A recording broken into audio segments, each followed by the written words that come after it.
What do you get when you take a whole bunch of touring kayak features and you shrink it down into a kayak that's under 12 feet?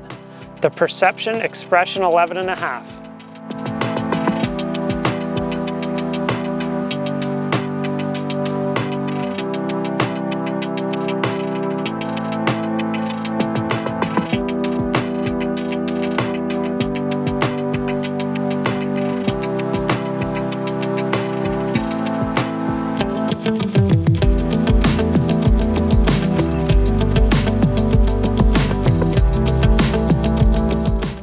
Hey everybody, it's Jamie at Outdoors Oriented here, and the Expression 11.5 is the boat that we're going to be discussing today.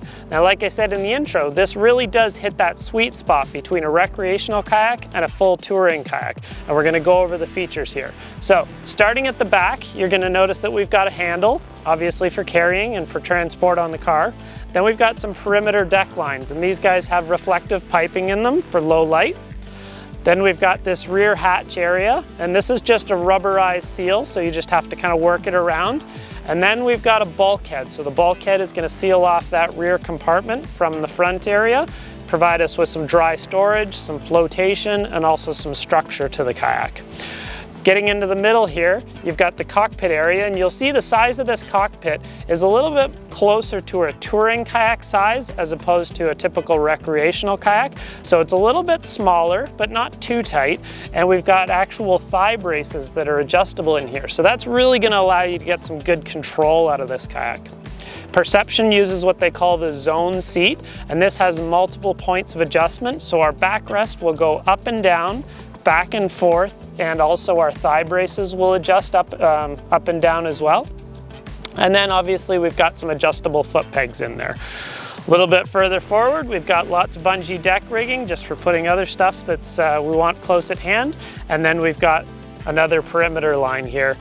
And lastly, we've got our handle. So let's flip it over and take a look at the bottom. And before I do, I'm going to drop down the skeg. There we go. So this is really what sets this boat apart from some of the others, is that we've got a drop skeg. So you can see that this would typically just be up inside the kayak, and then I just released it with a line there, and that's going to lower it down. So this is going to provide you with better tracking when you want it, or if you want a little bit more maneuverability, then you just pull it up and it's going to kind of go up inside the boat. Now this does take up a little bit of the space that you have in that back compartment, but a boat like this you're probably not going to be trying to do overnight trips with, so obviously that's not really a concern. The rest of the hull shape you can see here, we've got a little bit of a shallow V shape, so that's going to provide you with good tracking. Decent stability, obviously not as good as if you were in a really wide wreck boat, but definitely something that most people are going to feel very comfortable in. So there you have it, the Expression 11.5 from Perception. Like I said, it really hits that sweet spot between a wreck boat and a full-on touring kayak. Easy size to car top with, not too heavy, and something that you should definitely consider if you're thinking of that light touring style of kayak. So if you want to learn a little bit more about this kayak, visit us online at outdoorsoriented.com. Or if you're in Southern Ontario, come and actually see us at our shop in St. Catharines. If you like this video, give me a thumbs up and subscribe, and you'll be notified when we post new ones. Thanks a lot, and I'll see you on the water.